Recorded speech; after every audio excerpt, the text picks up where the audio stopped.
서울.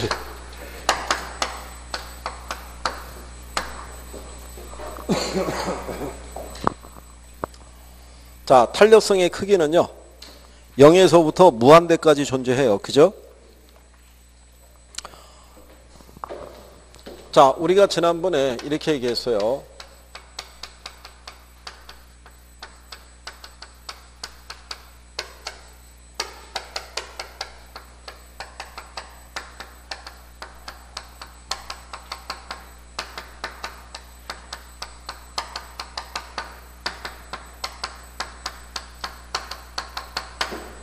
자, 가격이 10% 상승할 때 가격이 변하면 수요량이 변하겠죠.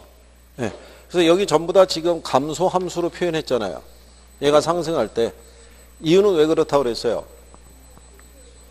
왜? 수요의 법칙을 반영했으니까. 가격과 수요량이 반비례니까 가격이 상승하면 수요량이 다 어떻게 된다? 네, 감소한다는 거죠. 그러니까 여러분들이 아까 우리가 수치를 얘기할 때 가격이 2% 상승할 때 수요의 가격 탄력성이 0.9라면 수요량은 당연히 1.8%가 줄어야 될 거 아니에요. 가격이 상승한 걸로 나왔으니까. 문제인지 아시겠죠? 그러면 얘를 우리가 수치로 계산하게 되면 얘가 10% 변할 때 얘가 10% 변했잖아요. 그러면 가격의 변화율과 수요량의 변화율이 같잖아요. 그러니까 얘를 1로 얘기하죠. 그러니까 절대값 1을 기준으로 판단하는 거예요. 그죠? 그래서 얘를 우리가 용어상에서 뭐라고 그래요? 단위 탄력적이라고 얘기하고요. 얘가 10% 변할 때 얘가 15% 감소했잖아요. 그죠? 그럼 10분의 얼마가 돼요? 15. 그럼 얘가 얼마가 돼요? 1.5. 1보다 크죠? 얘를 우리가 뭐라고 그랬어요? 탄력적. 얘는 가격 변화에 민감하게 반응하는 거라고 그랬고. 그러면 여러분들이 똑같잖아요. 수요의 가격 탄력성이 1.5일 때 가격이 10% 상승했다면 수요량의 변화율은 어떻게 되겠어요? 얘가 10% 상승할 때 탄력성이 1.5라면 수요량은 15%가 감소했을 거 아니에요. 이 크기만큼. 그렇죠? 그러니까 얘가 1보다 크다는 얘기는 여기 있는 분모보다는 분자의 움직임이 더 크다는 얘기죠. 얘가 같을 때가 1이잖아요. 1보다 크다는 얘기는 가격 변화율보다는 당연히 무슨 변화율이 크다는 얘기예요. 수요량의 변화율이 크다는 얘기고, 얘가 10% 할 때 얘가 5% 줄었잖아요. 그럼 10분의 5잖아요. 그럼 0.5죠. 1보다 작잖아요. 얘를 우리가 뭐라고 그래요? 비탄력적이고, 이거는 가격 변화에 둔감하게 반응한다라고 얘기할 수가 있죠. 그죠? 그러니까 얘가 1보다 작다는 얘기는, 1이라는 얘기는 가격 변화율과 이 변화율이 같다는 얘기잖아요. 그러니까 1보다 작다는 얘기는 이 변화율에서 이 변화가 작다는 얘기죠. 그 우리가 뭐라고 그랬다? 비탄력적. 그래서 이렇게 비탄력적인 반응을 보이는 애들이 필수제라고 그랬어요. 그죠? 탄력적인 반응을 보이는 애가 누구대? 사치제. 자, 그러니까 우리는 요 필수제 있죠. 필수제의 경우는 가격이 오르든 내리든 소비하는 양에 큰 변화가 없다라고 얘기하는 거예요. 그죠? 그게 가격 변화에 무슨 반응을 나타낸 것이다. 그게 둔감하게 비탄력적으로. 그래서 제가 지난번에 여기 주부분들 많이 있으니까 된장, 고추장, 간장 이런 거 얘기했잖아요. 된장하고 고추장하고 간장은 필수제죠. 한국 사람들의 입장에서는 밥을 우리가 밥상을 차릴 때 음식 재료에 꼭 들어가야 되는 거잖아요. 근데 마트에 갈 때마다 얘들 가격은 올라요. 매년 가격이 오른다고 그랬잖아요. 가격이 오른다고 우리가 소비하는 양을 대폭 줄이지는 않잖아요. 필요한 애들이니까. 그러니까 가격이 올라도 소비하는 양이 일정하고, 그렇다고 가격이 내린다고 그래가지고 갑자기 우리가 된장찌개를 끓일 때 된장을 한 발씩 집어넣을 수는 없잖아요. 늘상 넣는 양만 넣을 거 아니에요. 그죠? 그러니까 오르든 내리든 소비하는 양에 큰 변화가 없는 애들 있죠. 그런 애들의 반응을 용어상에서는 비탄력적이라고 얘기한다고요. 그러니까 가격 변화에 어떻게 반응을 한다? 둔감하게. 올라도 소비량이 많이 안 줄고, 그죠? 내려도 소비량이 많이 안 늘어난단 말이에요. 그죠? 그러면 이렇게 비탄력적인 재화를 생산하는 생산자 있죠. 공급자. 공급자들은 이런 재화를 생산할 때 가격을 계속 올리는 게 수입이 늘어나겠어요? 내리는 게 수입이 늘어나겠어요? 그렇죠. 올리는 게 수입이 늘어날 거 아니에요. 그러니까 임대업자들이 매년 임대료를 인상시키는 이유는 임대주택 자체가 필수제잖아요. 그리고 걔를 대신할 만한 대체제가 없잖아요. 그러니까 매년 보증금하고 임대료를 올리잖아요. 올리더라도 세입자들은 그거부터 올려주잖아요. 다른 거 쓰는 걸 줄여서라도. 그래서 지난번에 이렇게 얘기한 거죠.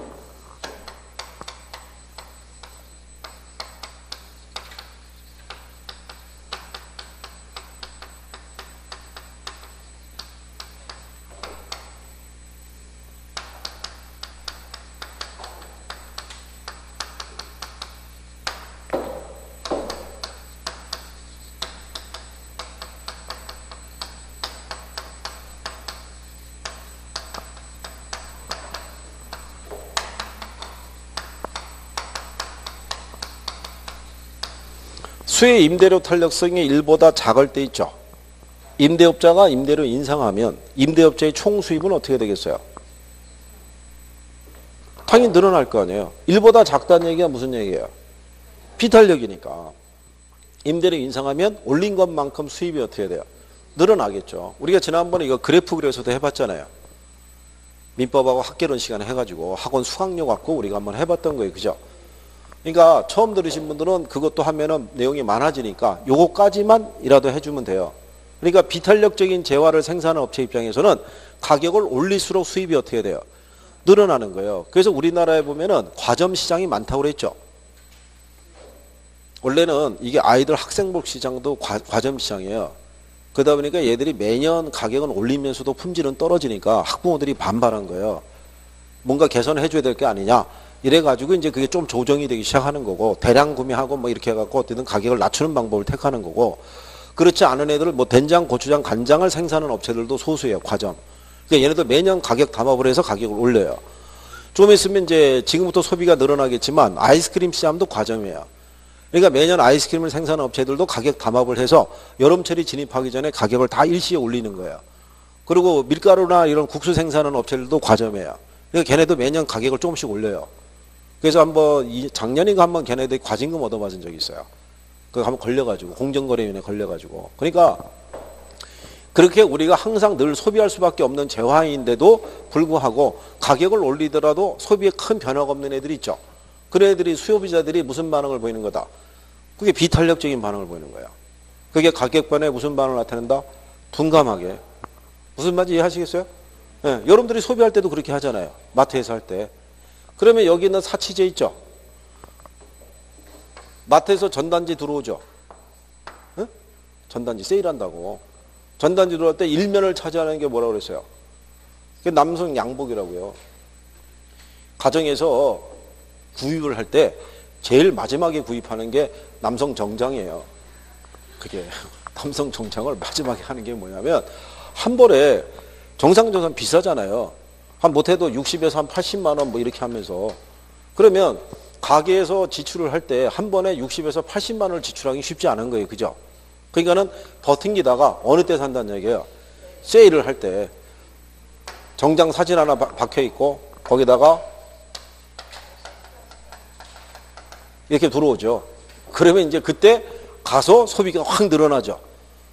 뭔 얘기인지 아시겠나요? 그러니까 얘네들은 가격 변화에 민감하게 반응해요. 그러니까 특히 사치제 같은 애들은 특히 소비가 늘어날 때는 가격을 올릴 때보다는 내릴 때 소비가 늘어나요. 만약에 전단지 날라오는 거예요. 밍크코트 있죠? 한 벌에 800만 원짜리인데 한정 수량으로 해서 10피스에 대해서만 이거 30만 원에 판다 그러면 줄 쓴다 안 쓴다? 당연히 줄 쓰죠. 여기 아마 세종시 공무원들도 점심시간을 이용해서도 다 줄을 쓸 거예요. 그죠? 예? 예. 그런 거예요. 근데 얘를 만약에 1800으로 가격 올린다 그러면 아무도 등장하지 않겠죠. 그죠? 그런 거예요. 그러니까 사치제들은 대부분 가격 변화에 무슨 반응을 민감하게 반응을 하는 거예요. 그러니까 그런 내용 가지고 정리하시면 되겠고. 자, 이게 일반적인 탄력성의 크기를 얘기하는 거예요. 단위 탄력적, 그 다음에 뭐? 비탄력적. 그 다음에 특수한 형태의 탄력성이 있죠. 뭐 있어요? 완전 비탄력적과 완전 탄력적이 있어요. 그죠? 그거는 수요나 공급이나 기울기는 똑같다고 그랬어요. 그죠? 근데 현실적으로 걔들은 존재한다, 안 한다? 네, 존재하지는 않는다라고 얘기했어요. 그래서 우리가 그림상에서 표현할 때는 이렇게 수직선으로 가는 애가 뭐예요? 완전 비탄력적. 이거는 뭐하고 뭐가 똑같다? 수요나 공급이나 기울기는 똑같다고 그랬어요. 그죠? 이렇게 수평으로 가는 애 있죠? 얘는 우리가 완전 탄력적이라고 그랬고, 이것도 누가? 네, 수요나 공급이나 둘 다 똑같다라고 얘기한 거예요. 그죠? 기억하시나요?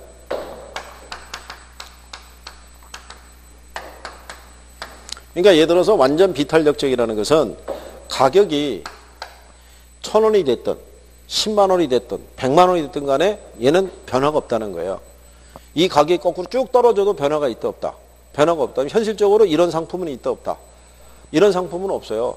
그래서 경제학에서 이거 예를 들 때 마약 뭐 이런 거 얘기하는 데가 있는데 현실적으로 그거를 빗대서 얘기하기도 쉽지 않잖아요. 그죠? 그러니까 거의 존재하지 않는다고 보시면 되고.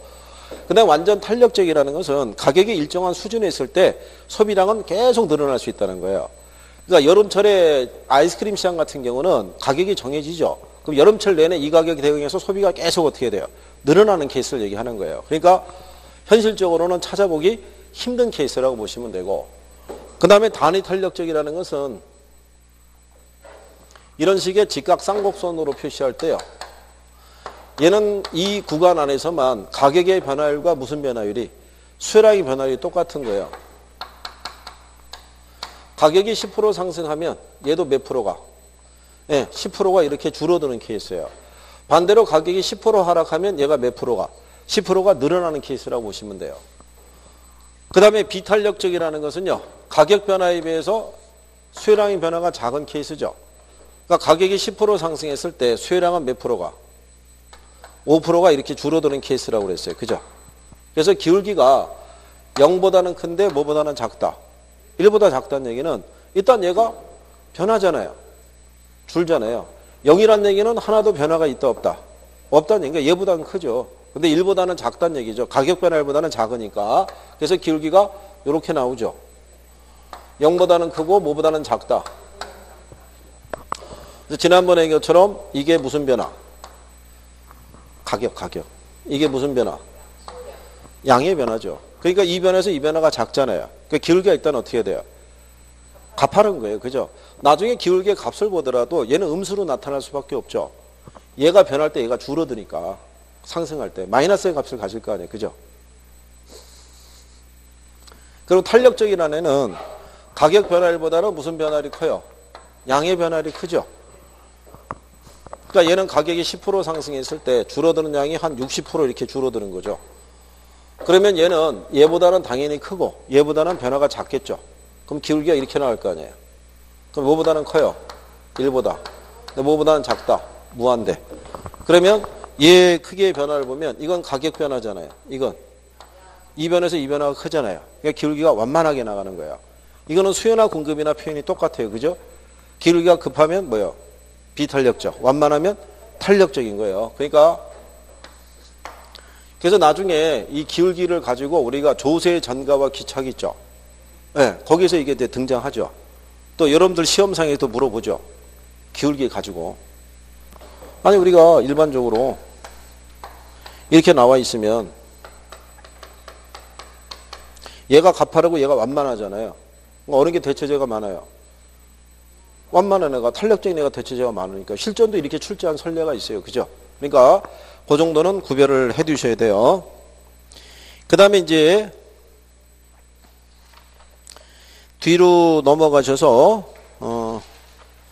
어디를 일단 또 가시면 되냐면 먼저 38페이지 가시면 거기 그 탄력성의 크기의 결정 요인이라고 있죠. 예, 거기도 별표해야 돼요.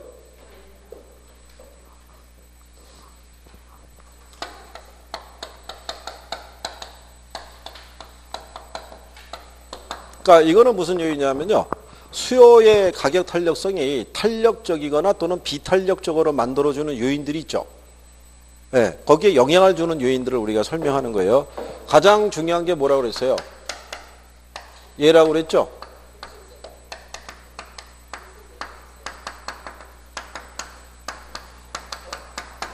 대체제가 있느냐 없느냐.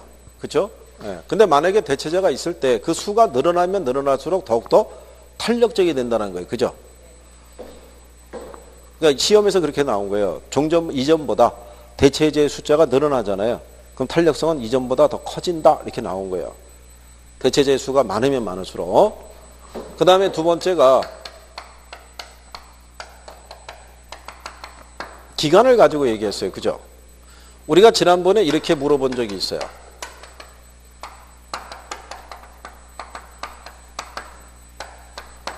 자, 단기에 공급은 탄력이다, 비탄력이다. 예? 예, 비탄력이잖아요. 수요는 단기에 탄력이다, 비탄력이다. 아니, 이러면 안 된다고 그때 그랬잖아요. 얘는 비탄력이잖아요. 얘는. 얘도 비탄력이죠, 얘도. 단계 둘 다 비탄력이라고요, 단계. 근데 여러분들 항상 어디에 속냐면 얘가 나오잖아요. 얘가 강렬하니까 얘는 얘보다 탄력적인 것 같은 생각이 있는데 그렇지는 않다고요. 공급도 양을 늘리기까지는 시간이 필요하죠. 그 수요도 똑같아요. 구매력을 조정하기까지는 시간이 필요하다고요. 서울시의 평균적인 주택 가격이 6억 원인데 가격이 4억으로 떨어졌어요. 4억으로 떨어졌어도 그 4억을 만들기까지는 뭐가 필요한 거예요? 시간이 필요하죠. 그러니까 단기는 수요나 공급이나 다 비탄력인 거예요. 그죠? 장기는 네, 그는 수요나 공급이나 똑같은 거예요. 그죠? 제가 이제 이렇게 얘기한 게 뭐냐면 그러면 틀림없이 출제자들도 그런 거를 인식을 하면 낸다고요. 또 내면 또 틀리면 그러면 머리 아프잖아요. 이거 간단한 건데. 그 다음에 우리가 이거 얘기했어요. 시장의 범위. 그쵸? 우리가 지난번에 해봤죠. 아이스크림 있고 딸기 아이스크림 있으면 어느 게 대체재가 많다고 그랬어요? 얘가 대체재가 많은 거예요. 그죠? 이게. 얘를 아이스크림을 대체할 수 있는 거는 팥빙수 정도밖에 없다고 그랬죠. 근데 딸기 아이스크림을 대체할 수 있는 애는 얘 말고도 한 30가지 더 있다고 그랬죠. 가지수가 많으니까. 그러니까 얘를 만약에 주택 그러면 주택을 대신할 만한 대체재 찾기 힘든데 얘를 세분하면은 단독주택이 있고, 그죠? 아파트 있고, 다세대 있고, 빌라 있고, 그러면 이렇게 대체하는 주택을 찾기 쉽잖아요. 그러니까 시장의 범위를 넓게 가져가면 대체재 찾기가 어려운데 시장의 범위를 세분하면은 대체재 찾기가 쉽다 이런 얘기예요. 그죠? 무슨 말인지 아시겠죠? 네, 그래서 시장의 범위를 기준으로 정리를 한 거고요. 자, 그 다음에 그래서 그 내용이 39페이지 상단에 있죠. 거기 가면은 7번에 시장의 세분화라고 돼 있잖아요. 그죠? 예, 거기를 이제 설명한 거고. 그 다음에 38페이지 맨 하단에 가게 되면 용도의 다양성이라고 있죠. 그러니까 용도의 다양성이라는 것은요. 용도 전환이 용이하면 용이할수록 탄력적이라는 거예요. 그러면 주택이 있고 상가가 있고 공장이 있으면 어느 게 더 용도 전환이 용이하다? 주택이 더 용이하죠. 주택의 일부를 개조하면 사무실이나 식당이나 아니면 조그만 간에 수업할 수 있는 공장으로 활용할 수가 있는데 공장이나 상가를 우리가 조정한다 그래서 주거로 사용하기는 쉽지 않단 말이에요. 그죠? 그러니까 용도 전환이 용이하면 용이할수록 이게 더 커질 거 아니에요. 걔가 더 탄력적이 된다는 거예요. 무슨 말인지 아시겠죠? 그래서 그런 정도 여러분들이 정리하시면 될 거예요. 자, 그래서 이게 수요에 대한 가격 탄력성에 대한 거 했고요. 그 다음에 뭐를 또 간단하게 해야 되냐면 36페이지 가시면 하단에 탄력성과 균형의 이동이라고 있죠. 걔네도 별표해야 돼요. 시험에서 잘 쓰는 거니까.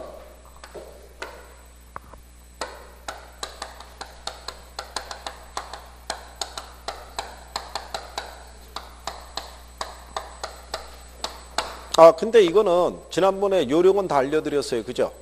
이거 정리할 때.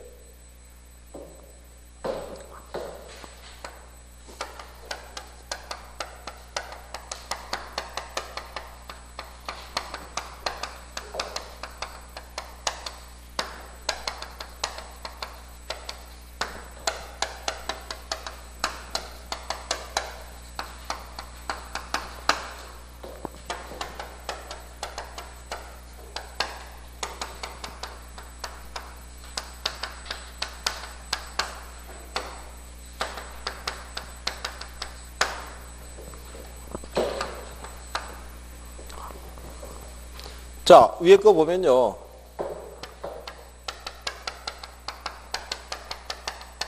공급이 감소할 때 수요가 비탄력적일 때 있죠. 네, 이때 가격은 어떻게 된다 그랬어요? 일단은 이 가격 변화율 있죠. 가격 변화는 비탄력적일 때가 커요. 뭘 때 크다? 비탄 크다는 얘기는 뭐냐면 오르면 더 오르고 내리면 더 내리는 거예요. 그죠? 그럼 얘가 오를지 내릴지 여부는 얘들이 설명해 주는 거예요. 얘들이. 무슨 말인지 아시겠어요? 얘가 감소하거나 두 가지. 얘가 감소한다는 얘기는 가격이 어떻게 돼요? 상승할 거 아니에요. 얘가 비탄력이면 더 상승한다고요. 더. 응? 요건대로. 그러면 공급이 증가하죠. 가격이 하락할 거 아니에요. 그럼 얘가 비탄력이면 그래서 더 하락하는 거예요. 더. 무슨 말인지 아시겠어요? 그러니까 내용이 간단한 거죠. 얘가 알려주니까 수요가 증가하면 가격이 어떻게 돼요?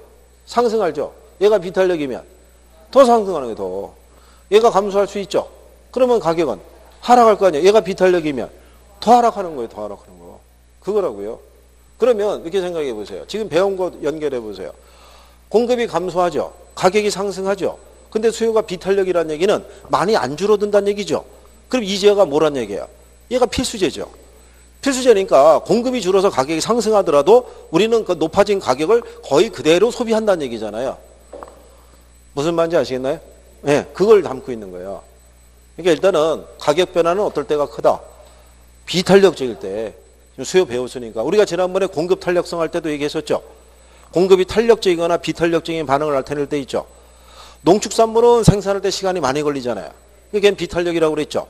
근데 일반 공산품은 생산량을 늘리기가 쉽다고 그랬죠. 얘는 탄력적이라고 그랬잖아요. 그죠? 그러면 부동산은 농축산물하고 비슷하게 생산을 조절하는데 쉽지 않잖아요. 그래서 대부분 부동산 공급은 비탄력이라고 그랬잖아요.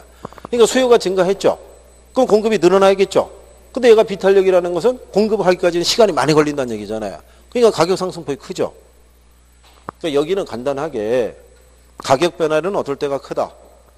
비탄력적일 때가 크다는 얘기예요. 무슨 말인지 아시겠어요?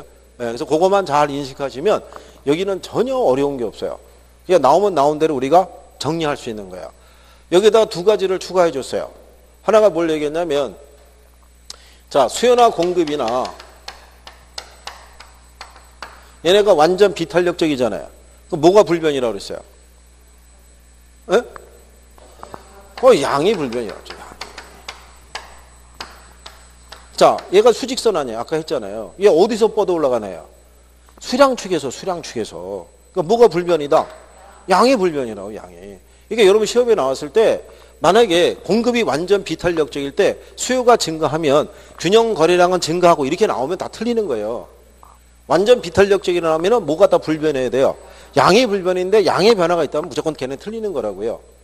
그러면 이렇게 가는 애가 뭐예요?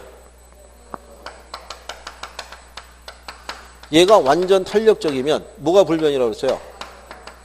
얘가 불변이죠. 얘 어디 축에서 뻗어나간 거예요? 가격 축에서. 그러니까 완전 탄력적이라는 표현이 나왔는데 가격이 만약에 상승했다 하락했다 이 표현이 나오면 다 틀리는 거라고요.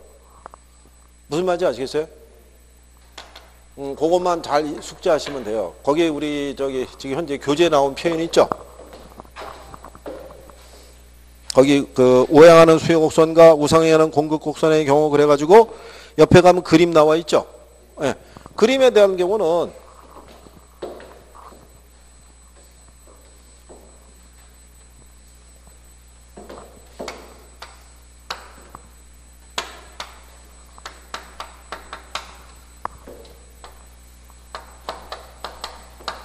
DA하고 DB가 있죠. 기울기 어느 게 더 완만해요? B가 완만하잖아요. 그럼 얘가 탄력이고 얘가 비탄력이란 얘기죠. 그렇잖아요.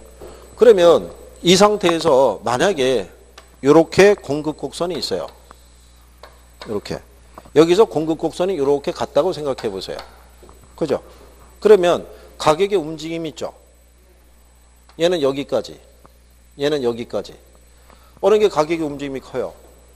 비탄력적인 애가 크죠. 공급이 감소하면 가격이 올라가야 될 거 아니에요. 올라갈 때 얘가 비탄력이라고 그랬죠. 얘가 뭐? 얘가 탄력이니까. 우리가 아까 가격 변화는 어떨 때가 크다고 그랬어요. 비탄력적일 때가. 그러니까 오르면 비탄력적일 때가 더 오른다고요. 왜 더 오르겠어요? 이게. 공급이 감소하면 가격이 상승하잖아요. 가격이 상승하면 원래 수요량이 줄어야겠죠. 근데 얘가 필수제면은 많이 안 줄어든다는 얘기죠. 무슨 얘기인지 아시겠어요? 그러니까 얘가 필수제가 아니면 줄어드는 양이 많아질 거 아니에요. 그 얘기라고요. 그러니까 이게 기울기에서도 우리 거기 교재에 가면은 이렇게 기울기 나와 있죠. 37페이지 상단에. 네. 거기 지금 제가 왼쪽 거 지금 해준 거 아니에요. 상단에 가면 그래프 두 개가 있죠. 왼쪽에 그림 1이 있죠. 그림 1에 대한 게 지금 여기 이거고.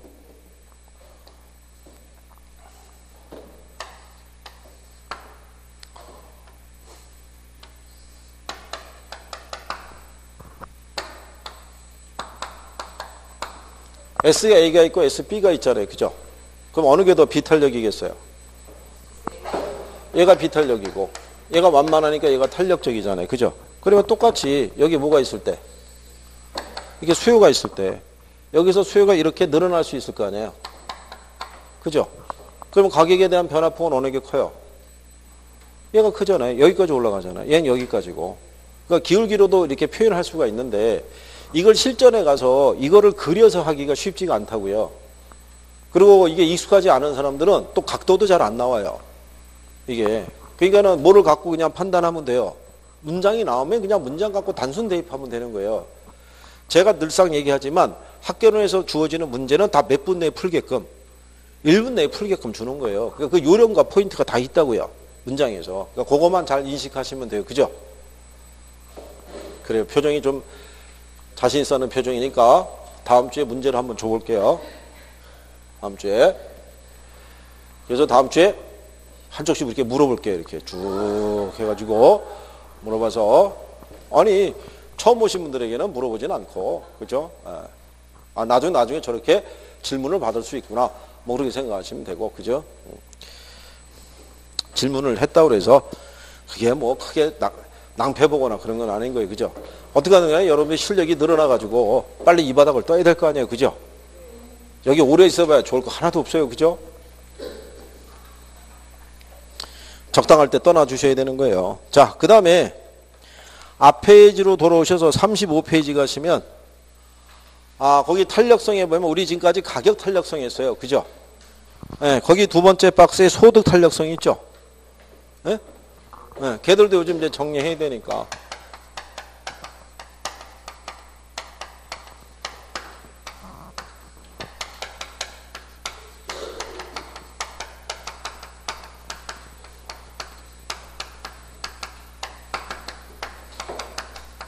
얘는 소득의 변화율에 대한 무슨 변화율이다?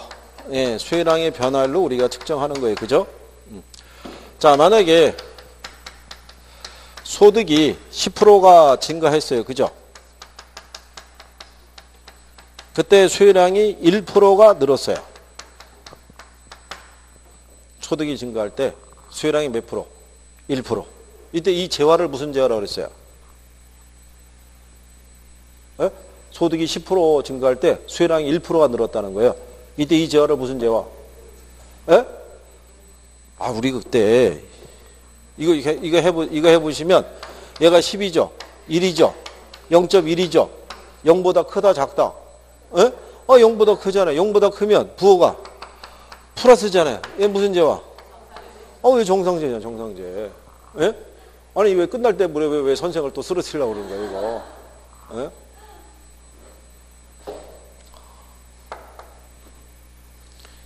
여기는 아까 얘기했지만 가격 탄력성에 대한 거는 부호가 중요하지 않아요. 거기 왜 부호가 중요하지 않겠어요? 걔는 1을 기준으로 판단하잖아요. 뭐를? 1을 기준으로. 여기는 뭐를? 0을 기준으로 판단하잖아요. 0보다 크면 플러스잖아요. 얘는 1보다 작아도 플러스라고요. 그 때문에 얘는 1을 기준으로 여기는 부호가 중요한 게 아닌 거예요. 가격 탄력성에 대해서는 전부 다 절대값으로 표시하잖아요. 그냥 부의 의미를 생략하고. 근데 소득과 교차에서는 뭐를 갖고 판단하는 거예요? 부호를 가지고 0보다 크면 뭐예요? 정상제. 0보다 작으면 열등제라고요. 얘가 만약에 1%가 감소했다면 어떻게 돼요? 10분의 마이너스 1이잖아요. 마이너스 1이라는 얘기는 마이너스 0.1이니까. 그럼 얘는 0보다 커요? 작아요? 0보다 작죠. 그러면 당연히 부호가 어떻게 돼요? 마이너스잖아요. 얘는 무슨 제와? 열등제. 그러니까 얘는 부호를 가지고 재화의 성격을 구별하는 거예요. 그죠? 그래서 만약에 수의 소득 탄력성의 크기가 플러스라면 이 재화는 정상제라고 할 수 있다는 맞을 거 아니에요. 그죠? 마이너스라면 무슨 재화? 열등제. 그래서 우리가 지난번에 이렇게 해줬어요. 이거. 이렇게. 예? 기억하시나요? 이거 꼭 물어볼 거예요. 다음 주에. 제가 아마 이거 문제 줄 때 저기 뒤에다가 답하고 해설을 드리니까 별로 저기가 없나 봐요. 그래서 원래는 저거 줄 때 제가 원래 답하고 해설을 안 준 거예요. 우리 복습하시라고, 공부하라고. 그런데 답하고 또 해설을 안 줬더니 무슨 불상사가 있냐면 여기 데스크에 상담실에 가가지고 직원 멱살을 잡고 답 내놓으라고 막 난리를 쳐가지고 직원들이 하소연을 해가지고 어쩔 수 없이 답하고 해설을 같이 주는 거예요, 지금. 원래 공부시키려고 그러면 교재 페이지만 표시해주고 답하고 해설은 안 주는 게 정상인데 이게 또 안 주면 안 주는 대로 공부를 안 하시고 주면은 그냥 뒤에 답하고 해설하고 맞춰보고 그래 내 생각하고 똑같군 이러면서 그냥 넘기는 거고 아니 공부를 해야 될 거 아니에요, 그죠?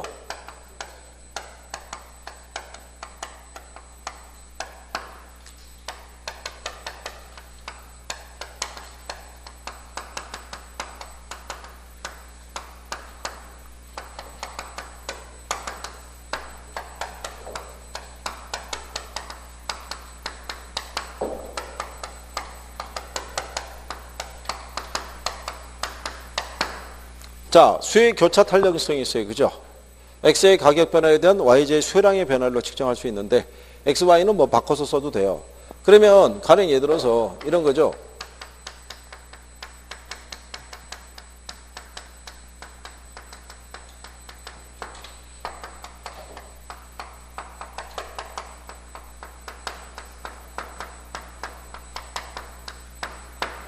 아파트의 가격이 10% 상승했을 때 빌라의 가격의 수혜량이 빌라 그러면 좀 그런가요? YJ의 수혜량이 1% 증가했다면 이때 이 YJ는 무슨 죄를 할 수 있느냐? 무슨 죄가 있어요?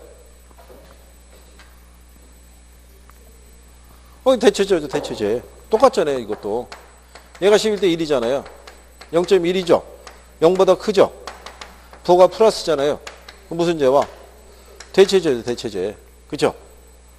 이거를 이제 출제자들이 줄 때 어떻게 주냐면 얘가 10% 상승하죠. 그러면 아파트 수혜량이 어떻게 되겠어요? 감소할 거 아니에요, 감소. 그럴 때 얘가 5%가 뭐하고? 감소하고.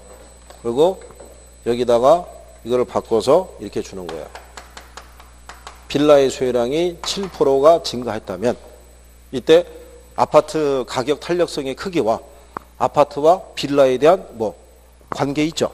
대체제냐 보완제의 관계 이걸 물어보는 거예요. 출제할 때. 그러면 우리가 가격 탄력성 해봤잖아요. 가격이 몇 프로? 10%. 얘가 얼마? 5%. 그러면 10분의 5면 얼마겠어요? 0.5. 그죠? 그럼 이거 0.5로 하면 되고. 그 다음에 얘하고의 관계 있죠. 얘가 상승할 때 얘가 증가했잖아요. 얘가 10% 했을 때 얘가 7% 증가했으니까 0.7이잖아요. 0보다 크잖아요. 그럼 무슨 죄와? 대체죄. 그럼 얘하고의 관계는 대체죄다 이런 거예요. 간단하게. 무슨 말인지 아시겠나요?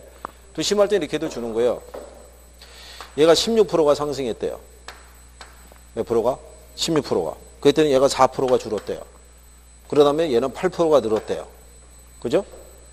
그러면 수의 가격 탄력성의 크기는 어떻게 되느냐? 이거예요. 그럼 어떻게 나와요? 16분의 4잖아요. 그럼 4분의 1이니까 얼마? 0.25죠. 0.25. 얘가 16%면 얘가 8% 변했잖아요. 그럼 얘의 크기는 어떻게 돼요? 16분의 8이면 0.5잖아요. 0.5. 그러면 얘하고의 관계는 뭐겠어요? 대체제일 거 아니에요. 그렇게 세 개를 묶어서도 출제를 한 거예요. 그렇게. 두 번에 지금 제가 설명한 두 개의 케이스로서 이렇게. 이게 나중에 익숙해지면은 이게 암산의 계산이라고요. 암산에. 그러니까 출제자들이 혼선을 유도하기 위해서 얘를 여기다 하나 집어넣은 거예요. 교차 탄력성이 있는 것 같은데 이 안에 뭐가 들어가 있으니까 가격 탄력성이 들어가 있으니까 뭔가 전혀 다른 애 같아 보이는 거야. 근데 원리는 간단한 애라는 거고요. 이게. 이거 몇 번 연습하면 돼요. 그래서 연습을 시키기 위해서 다음 주에 문제 5번 문제로 예를 드릴 거예요. 5문제로. 그러니까 연습 한번 해보는 거예요. 응, 해서 우리가 정리를 하면 되죠. 뭐. 그렇잖아요. 그래서 우리가 교차 탄력성에서는 재화의 성격을 구별할 때 대체재하고 무슨 재화? 보완재. 이거 기억하시죠? 이거. 에? 소정렬이라는 사람이 교대하고 교보 갔다 왔다고. 나중에 이것도 틀리면 안 돼요. 에? 소득 탄력성이 플러스일 때 그 재화를 대체재라고 한다 그랬을 때 그걸 또 맞다 그러면 안 되는 거예요. 에? 당연히 틀릴 거 아니에요. 그죠? 그래서 거기 탄력성에서 수요 측면에서 가격 탄력성, 그 다음에 소득 탄력성, 그 다음에 무슨 탄력성? 교차 탄력성, 거기까지 여러분들이 정리를 하신 거고요. 그리고 탄력성과 균형의 이동에 대한 거, 그다음에 탄력성 크기에 대한 뭐 결정 요인, 이런 거를 우리가 이제 정리한 거예요. 그 다음에 공급의 가격 탄력성은 무슨 법칙을 반영한 거라고 그랬어요? 공급 법칙을 반영한 거죠. 그죠? 공급 법칙을. 그래서 가격과 공급량은 서로 무슨 관계다? 비례 관계다라고 얘기를 했어요. 크기에 대한 건 똑같고 39쪽에 가시면 거기 중간에 단가로 이번에 공급의 가격 탄력성의 크기를 결정하는 요인이 있죠. 네. 공급의 가격 탄력성에 영향을 주는 가장 대표적인 요인이 뭐라고 그랬어요?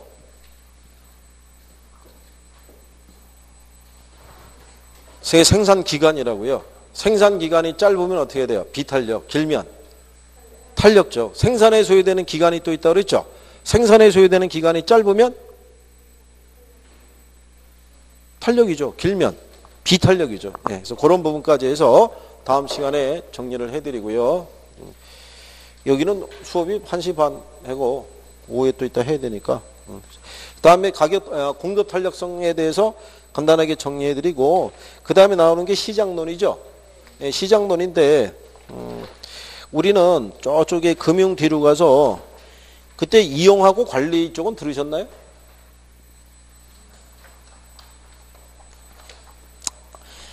관리, 개발, 그 다음에 입지론에 대해서 안 들었나요? 지대론하고?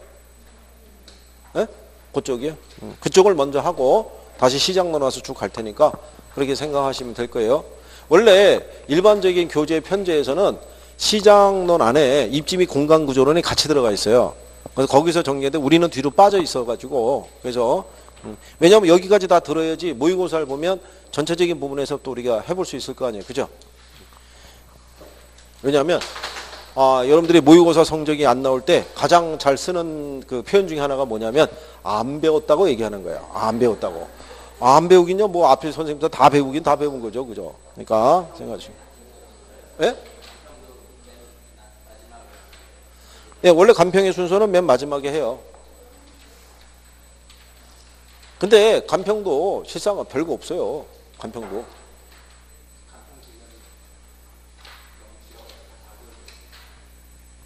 4개월이요? 제가 저기 3월달 그때 마지막 주인가 했었죠. 일요일날 보충해가지고 간평 안 들으셨다고 그래가지고 그때 한번 정리했잖아요. 왜 간평을 먼저 듣고 싶으셔가지고요? 근데 간평도 안 들으신 분들은 처음에 기초 개념은 좀 정리가 돼야 돼요. 제가 금융 정도까지만 정리가 되면 간평을 먼저 해드릴 수가 있는데 투자하고 금융 정도까지가 들질 않았으면은 간평을 들어가기가 쉽지가 않아요. 네, 그 들은 사람들이 힘들어할 테니까. 어쨌든 필요한 거는 돌아가면서 정리는 계속 시켜드릴 테니까 여러분들이 화답을 해주시는 거는 복습이라도 뭐 많은 걸 바라지는 않아요. 그죠? 그리고 웬만하면 빠지면 곤란한 거예요. 그죠? 네, 그래요. 자, 오늘은 여기까지 하도록 하겠습니다. 고생하셨습니다. 수고하셨습니다.